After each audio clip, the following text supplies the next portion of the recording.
Welcome to another episode of Savagetimetv. I'm your host, AB Brisley, and today we have a special guest. We got Young Miles with us in the building today. What's going on? How you doing, bro? I'm doing great. I'm blessed, man. I'm glad to be here. Yeah, man.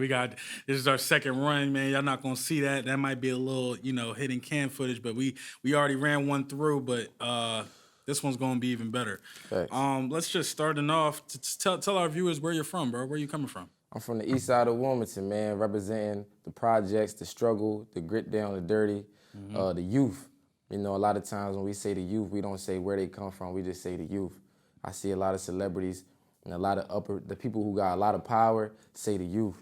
But when I say the youth, I mean like the neighborhoods on the east side of Wilmington, the ghettos where they go to like public schools and it's no aftercare, it's no open studios, it's nothing like this for artists. It's nothing, you know, I speak for them. Speak for my little cousins mainly too, man. Okay. So already talking about that your influence, speaking up for the youth, representing where you're from. Well, right now we're going through a pandemic, the world with coronavirus. It's affecting a lot of people, and a lot of people are kind of starting to show that it's affecting people in our community, the Black community, a lot because, like you said, we don't have access to certain things, healthcare, certain food choices that can help somebody. So when they get sick, especially in the Black community, it seems as if we're dying off quicker. Could you just speak on that, just how coronavirus, have you seen it's affecting your life or anything like that? Man, look, I want to say the coronavirus has affected our lives in a crazy way, like in a negative way. But if you look at it, it's also positive because what I've noticed on the east side, let's just say, because that's where I'm from, where I see the most. On the east side, the city of Parks and Recreation, they come through every morning and drop off breakfast at every house. Now I'm talking about they putting a bag on every door. Now how I know this is because one of the guys that worked there, I went to school with him. We played ball together. So one day I'm walking home from work. We talking about the pandemic, right? One day I'm walking home from work. I see my boy Doc. He riding down the street in a van. And I'm like, yo, Doc, what's up, bro? What's good? He said, yo, bro, I got the lunches. You want one? I was like, yeah, why not? Damn right. You feel me? Shit, we from the shit. I saw that he was hitting every house. See what I'm saying? Word. I ain't never see that. Word. That right there showed me that it's a serious, severity thing going on. For real. You know, but look at what we doing for the people though. You know what I'm saying? I want to do that. I do that for my job now, kind of. Okay. Yeah, because you know how you deliver the packages, so I could definitely see the relation there. And like you just said, you seeing that, especially them coming to the east side of Wilmington and dropping off packages, that is something significant because people always say that certain parts, especially Wilmington, things get ignored. You know what I mean? They don't come through. They don't help as much. So we kind of needed this. For real. Shifting over to the music, when did you know that picking up the mic was going to be your life passion? Oh man, I know that it was gonna be my passion after I did it over and over again. It's kind of like an identity. Okay. You know, like kind of like somebody who played, let's say, basketball. Because I'm a person who's speaking examples. So we have a basketball player. How do we know that this basketball player knew that this was gonna be his sport? Well, he found out when he went to the gym on his own. Not just the practice, not just the game. He also found out when he didn't play as much after working hard. He also found out that after the game, home wasn't right. So he had to figure out how to keep his sanity and his peace. So with my music, I realized that this was me when I seen that this helped me get through my days, not just when I'm up, but when I'm down. So when I say when I'm up, I mean when I'm scoring the points or when I'm rapping around my friends. You know, I knew I was gonna be a rapper. I knew I was gonna be an artist or, saying with my words. But until I kept doing it over and over again and people knew that about me, and it was like, I don't know, I guess after all my friends believed in me, you know what I'm saying? After they believed in me. Okay. So would you say that maybe one of the reasons that you make music is because of the effect that you see and influence that you have on people? Yeah, that's my identity. That's me, like, that's all I got, but I make it because I feel as though it's like another language. Like, I don't speak Spanish. I know a little bit of it. I took some classes on it, but it's like a language. You feel me? Word. It's a language. And I'm not saying as far as like, hola and stuff like that. I'm saying you could say a rap and you could feel a certain way and only they know how you feel. It's relatable, you know what I'm saying? Right. But if I don't want you to feel it, if I want to box them out on how, you know what I'm saying, what we feeling, they won't feel it. That's word. That's true, bro.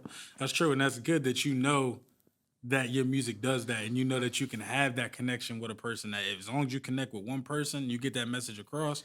Yeah. You kind of accomplished your goal. Word. What feeling do you get when you're rapping, performing? If you could describe that, like. Performing.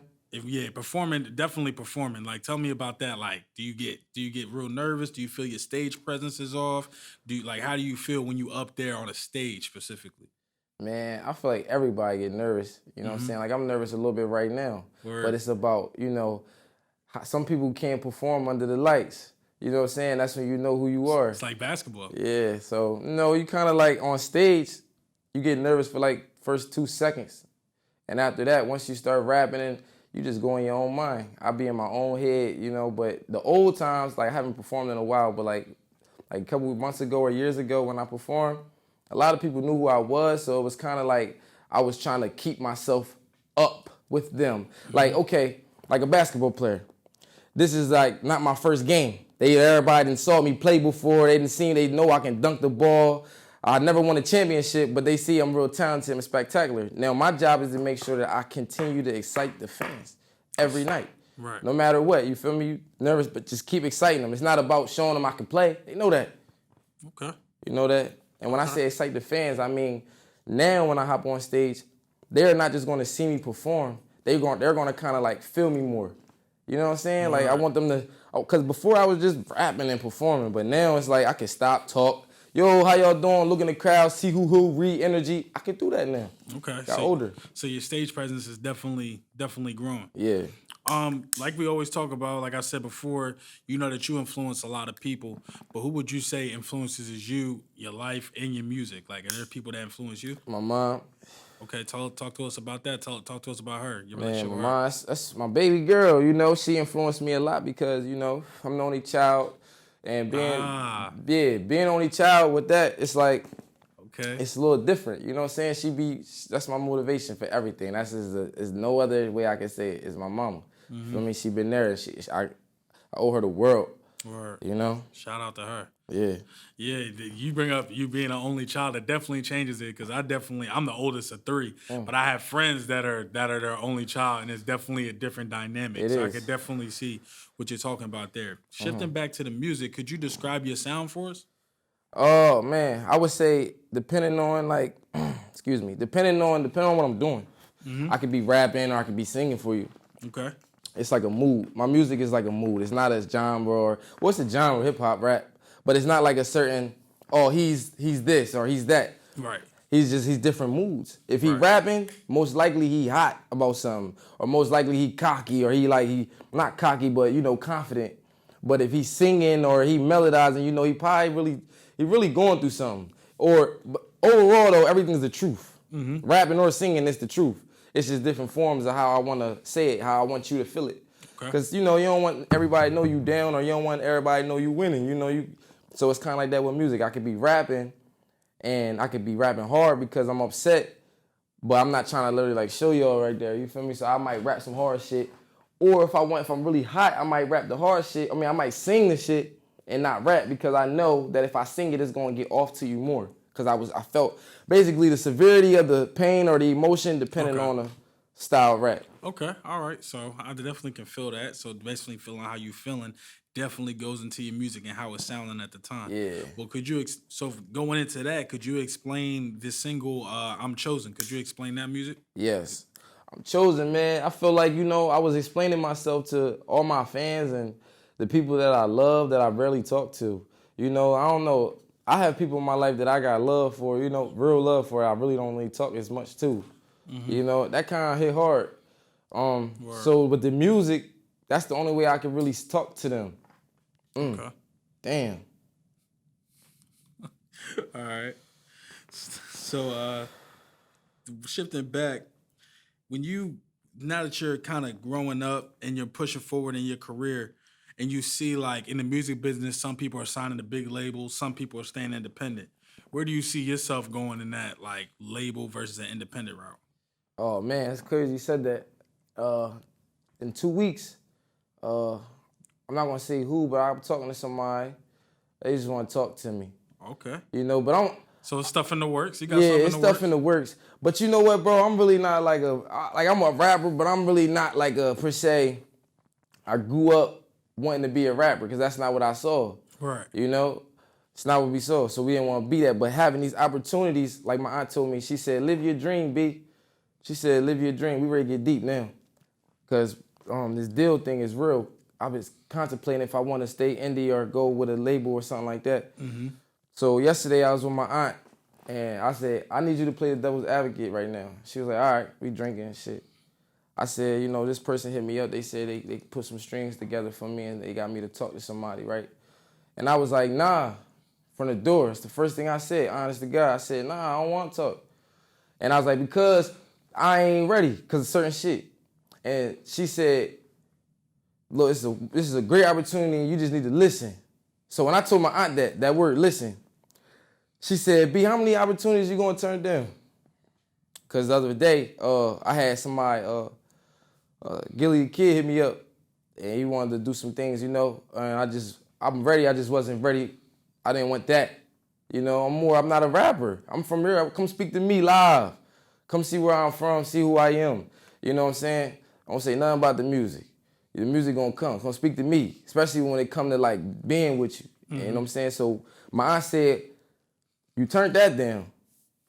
And this one came around. "How many you gonna keep turning around, B?" She said, "What you do? You ain't go to college because rap, right?" And I stopped her right there. I said, "No, I ain't go to college because of rap. I ain't go to college because of different reasons. One, I ain't want to go. I wasn't ready. I didn't want to go. I wanted to stay there and take care of my family." Word. You feel me? And two, I went to private schools my whole life. Parents paying for school, and I remember like in high school, I didn't see like my grades and all that, cause you know you gotta like pay bills to see certain shit. You feel me? So if I didn't pay that money, I didn't see certain shit. Mm-hmm. So teacher come around, give everybody a report card. I got the envelope. You feel what I'm saying? It's me in there. I'm rocking. Everybody around me, white people. I'm just sitting here, and they looking at me, and nothing wrong with them. They cool, but they looking at me because they want to see how I react. And then I was done with that shit. You feel me? I went right to work. Mm-hmm. That's what I said. But she said, "You working right now?" I said, "You right, I'm working." She said, "You can always come back and work. Live your dream, dog. Live your dream." That's real. That's real though. And she said, even if you don't want to make it big, just make enough where if you got like kids or a family, you made enough money off your talent alone to say, look, they cool. Don't just waste your talent. And that shit hit hard. Like, I came here by myself today, Yanni. You know what I'm saying? Right. I drove from Newark, and then I came back down here to get with you. The whole time I told you I was en route, but I got here. Word, you did. You did. And she wasn't lying to you, bro. You gotta chase that shit. So independent and being with a label is because I'm a boss myself without having my own shit. Mm-hmm. You feel me? So, okay, let me go ahead and get my physical. Let me sell my own copies right quick. Let me go show them I can sell my own shit. Mm-hmm. Not on the platform, my CDs. Come get my mixtape on the streets. You feel me? Let them see that I done made 50,000 CDs and then sold them all. Now we can talk. But right now, like, my leverage ain't, you feel me? I'm not ready to do no deal. Word. You think it's smart, though. You think it's smart because I will say that you want to definitely go into every deal with leverage. You don't want to go into no deal with no leverage. Right. You feel me? So, and that's good that you have the self-awareness to know that you need to get the leverage and you know the steps to take and already got those written down. But it take years. Motherfuckers, I ain't dropping 3 years. Motherfuckers, every day, I'm telling you, every day, you feel me? Mm-hmm. From going from everybody loving you and shit like that, and then after like from loving you, asking what happened. Not loving you and hating you, you feel me? Fuck that, nigga hate you all day. A nigga can love you and then ask you what happened. You feel me? Or why you ain't doing this, or why you ain't go farther, or why you ain't go harder at that shit. You gotta trust the choice you make. If you choose, you chose. I chose this shit years ago. And I'm still standing right here today on the shit that I chose. You feel me? That shit is wicked, dog. I made this decision years ago. I just didn't know it was like this serious. Okay. Glad I stuck with it. I'm glad you stuck with it too, bro. I'm glad you stuck with it. I was lit. On YouTube, I'm glad everybody watching this shit. Mm-hmm. I was lit on the YouTube. We was 50,000 players stage. If I did it before with nothing, we gonna do it again this time with knowledge. You feel what I'm saying? It's some money ourselves. We did that shit as kids in school. We went to school the next day. Word. I'm not in school no more, so now you gotta come a little bit harder. Word. know what I'm saying? So, but, step in my shoes. What DMX say? He said, step in my shoes, it get ugly. Step in my shoes, you know what I'm saying? It just makes your feet don't hurt. Hope your feet don't hurt. Word. Well, I'm definitely glad that you're following your dream, because you definitely got talent. You don't need to waste it at all. What would you say were your goals for the next 2 to 3 years? Man, I'm be out here selling my music for real, bro. Something I never did before. My next goal is something that I can't even imagine. I'm just doing it now. Okay. That shit crazy. I got personal goals, like financially and spiritually and all this, and physically, getting bigger. We got goals. But my main goal, as it said, it's just running in me. It wake me up every day. I'm running for it. And I don't know what it look like, what it consists of, but I'm doing it now, and it's just only gonna grow from here. Word. You know what I'm saying? But in 3 years from now, whatever I'm working for, like I said, that choice I chose, whatever I'm working on right now, that sweat I'm putting, it's going to get that back. Word. You ain't got to worry about me. I'm gonna be in the back somewhere. I'm going to have some money. You feel me? We ain't tripping on that. Word. But as far as like the goal, this music shit, bro, it might really happen for me. I don't know. Oh, it's going to happen. It's going to happen, bro. You got to speak it into existence. It's going to happen, bro. If you put the work in, you're going to reap what you sow, bro. 3 years from now, shit,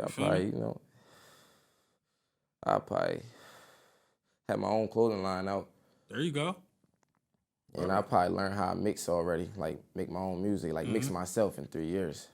Okay. So you definitely want to learn more skills around music too. Yeah, make beats. Okay. Fuck, damn right. My aunt Messy, she was like, B, look, she turned on Future Purple Rain and played all his beats. She said, it's not about the song, it's the beat. I need to hear the beat. If the beat make me go, yeah, and then he's talking, yeah, I'm going. But she said, B, I like your conscious music. This is my aunt. Mm-hmm. She said, because she was like, let me hear some music. I play her some shit. It's not even conscious. It's just sound conscious. It bop, but she a bopper. You feel me? So you got to listen. So I'm listening. She said, listen to this. Turned it on. And then I'm already like this. DJ Eskimo, all these different things. And you just hearing it without him rapping yet. I'm like this. And then he start rapping. So now I'm just still doing it. I got to know how to get a motherfucker like this on the beat early. Get him popping early. Word. It's definitely, production is definitely a big deal. Definitely a big deal. What has been the biggest hurdle that you've had to overcome during your journey as an artist? As an artist or as a person? As an artist. No hurdle. No hurdles. No hurdles. All right, so as a person? Oh, man. No, as a person, one of my biggest hurdles is keeping focus in that a positive attitude at life when it hits you, when you after doing good. Like you can be doing good 1 day, 2 day, 3 day, 4 day, and then it get real. You have to go, like when something get real, you gotta like remember immediately what you like said you was gonna stamp. Like I'm on this. If I'm on this, I'm on this. You feel me? Word. Like, but sometimes you feel me with me, I could be going through a situation and I could get wrapped up around it. And I got people around me who be like, yo, B, remember, B, you this. You not even you this, but you just said you want this and you doing this. So now that this hit you, you gotta just revert it and remember what you did. Remember what you've been doing. Okay. One of my biggest hurdles. I ain't tripping about nothing. Okay. And what area of your life do you feel you've grown the most while on the journey with your music? Spiritually. Okay, spiritually. Yes. Okay. Talk to us about that. How do you feel like you've grown spiritually? How have you grown there? All right.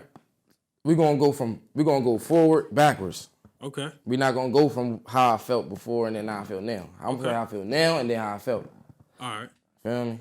So spiritually, how I feel, like the other day, like a day ago, 2 days ago, feel me? I stopped everything I was doing in my room. I was like moving around. I was ready to go make a move or like go to the studio or something. I stopped. I just looked in the mirror and I was like, thank you. Like, I was like, thank you. I'm grateful for this thing. I'm so grateful for this. Let me just stop and say, like, a lot of times you get some money, you be like, I got some money. You put it up, go ahead, move. But when you was broke, you was fully fucked up. And you was like, I gotta get some money. And then when you got the money, by that time you got the money, you was already trying to make your move. But I stopped and I said, I'm really grateful for this right here, this moment right here. And when I said that, you feel me? I was talking to my higher power. When I said that, something told me, put this right here. That gratitude about it. You know what I'm saying? Being gratitude about, the progression I'm in. Giving thanks to the the gifts that I have in order to fight my generational curses, the gifts of, my confidence, this thing that this spirit that I have about me that I don't even know where it came from or how it came, but it's so real. I'm just grateful for that. Grateful for the genuine that I help an old lady. She outside on the little basket joint with the wheels. She like, yo, walk me to the Salvation Army. You feel me? She hungry, whatever. I walk her. I'm ready to go in the crib, do what I had to do, and I just got done running around all day. And I finally ready to go in the crib. She like, hey, look. She telling me about her grandson, her family. We walking. I even fell. No cap. It was a plastic damn stroller with all these bags in it. If I fell, she damn sure was going to fall. I took the fall. Got right up. Okay. Easy. Walked her all the way down. And then had to help her up the joint, up to the steps, knocked on the side. Yo, get her in. And walk back home like I ain't regular shit. That's what's up, bro. Regular shit. I done grown. But how I felt spiritually before, man, I think going to them private schools and stuff like that, it helped me. But spiritually, what really helped me was my grandma. Something about her. She like, sometimes she be looking at me and she be speaking to me. But sometimes when she looking at me and speaking to me, it don't really look like her. It ain't her. You feel me? Especially when she giving me knowledge when I ask for it. Not knowledge when she give it, but when I ask for it, it really don't even be looking like my mom. You feel me? Mm-hmm. Like I be asking the real shit where I know she don't really know the backstory about it. So if I ask her, she gonna give me the truth about her decision making. Right. But if she knew it, she'll be more biased about it. Exactly. Like if I told her, Mama, but I really, you feel me, I don't want to do this, you feel me, but I'm going through this and I got to do this, Mama, you feel what I'm saying? She'll be like, okay, I understand. But if I just came to her and said, look, I'm ready, like, what back in the day when life, I break it in, I ease her in, then I put it in with me, and then, we'll talk. It don't really be her, you feel me? Mm-hmm. I can see what you're talking about. It's hard for people, but it's hard definitely for people that love you sometimes to, give you the brutal, honest truth about certain things. You know what I mean? Interview rated R. You hear me? That's Savagetimetv, bro. You know what I'm saying? Mm-hmm. Shifting more back into the music. I know you're listening to other artists right now. Some artists just dropped some new shit. Who would you say? What's your favorite music out right now that you're listening to? Other than yourself, of course. Oh shit. Oh man, I like hold on. I like somebody just dropped. You gotta tell me who dropped, cause I don't really be listening. I heard Lil Durk drop, but I didn't. Yeah, Lil Durk drop. Nav drop. Nav drop. I heard that one. No, I heard Future joint when we was doing the photo shoot. Yeah, Future. That shit was hot. Yeah, Future shit dropped. Polo G dropped. That's who I was about to say. That nigga hot. I like him too. Yeah, My boys, shout out Shannon. He like him too. I like Polo G. And the young niggas is fire. Like Roddy Rich and them niggas. Mm-hmm. Yeah, Roddy Rich. Fuck. Who the fuck? I like the baby too, though. I ain't gonna lie. He nice. The baby just dropped something. He nice, man. Niggas gotta give it to him, man. But right now, my favorite right now, like, it'll be like Meek still. Like, I don't think nobody, you feel me? Like, when he hop on the beat besides Jay-Z, he like my Jay-Z, because I didn't grow up on Jay. Mm-hmm. You feel me? But Jay-Z the GOAT. I still bump Jay. Reasonable doubt. Word. Yeah, we was talking about that before, that you was heavy on the Jay-Z. He was definitely a Jay-Z wave. You gotta listen to The Evils. Word. Okay, so wrapping it up, before we knock it out, we always talk about influences, and you know that you're influenced on a lot of people, and a lot of people look up to you. A lot of people that you probably don't know that probably look up to you. What would you say, if you could, would be your message to the youth, just about following your dreams? Man, there's two sides. Message to the youth. First of all, I want to tell you, trust yourself, trust your gut. Meaning, like, if you feel as though like this is the right decision to make, then that's the right decision to make. If you feel like you ain't supposed to be doing this, don't do it. If you feel like you ready, go. But let's give it two sides. For the youngins in the projects, growing up in the hood, public school, whatever, you don't even gotta smoke no weed. I'm gonna say that. You don't even gotta smoke no weed. Don't do that. Do that shit later. I say start later. Because, I feel as though before I started smoking weed, I had like a certain glow about me with the older people. Mm-hmm. I had to gain that back, but I had a certain glow that was untouchable for the youth. Yo, don't dive into something you saw. This shit cool and all that, but do something else. Word. Fuck the drugs. Fuck the drugs. Fuck the drugs. That's for real. Because the youth is definitely And I ain't saying, you feel me? Oh, he doing it and all that. Y'all ain't me. But if my message to you is like, if I could tell you, if you got a kid, you feel me? People to tell them not to do certain shit. You gotta say your mistake. These motherfuckers be telling them message to the youth, telling them all this shit that they don't do. Telling them all, yo, you gotta do it, man. Look, tell that nigga some shit that you doing wrong. Feel me? Word, make it relatable, for sure. So, just wrapping it up, with your promo, is there anything that you would like to put out just to the fans? Yes. Any upcoming projects? Where can they follow you at? YouTube, Instagram? Everything? Follow me on Instagram at Young Miles FTB, on YouTube at Young Miles Music Page. It's Young Miles official music page. Okay. Twitter, Young Miles FTB. But what I want y'all to know is I'm ready to drop a mixtape July 9th on my birthday. I turned 22. But before that, I'm trying to drop the shit I've been holding on. Okay. You feel me? On wax. I'm ready to take that to the hood. So if y'all want to meet me, I'm in the hood over East Side, or you feel me, DM me, I'll pull up on you. And you go ahead and get this shit 10 hours, straight like that. And I'm ready to get my merch right. So, you know. And then, you know, the mixtape, if you buy this mixtape right here, you go and get the new mixtape. You feel me? I got you. You probably get that motherfucker for free for real. You just gotta let me know. We gotta write the name down. You feel me? We can do it like that. I'm my own self, so this is all like grown in itself. But I ain't tripping about dropping like an album, or a mixtape, even though I know I should. It's more about me putting myself out there. Like I want to just show y'all, hey, I'm accessible again. Okay. My music is accessible. I ain't tripping about, oh, I got the hottest mixtape, or I'm dropping the mixtape, or I'm dropping this. I just want y'all to know I got music, and if you want to listen to it, it's on wax. Word. Watch my video. Yeah, I'm accessible. Word. All right. Well, this is Young Miles. This is Savagetimetv. TV. I'm your host, AB Brisley. Check us out on YouTube and all platforms. Shout out Savage Time, man. We wrapping it up, bro. See you.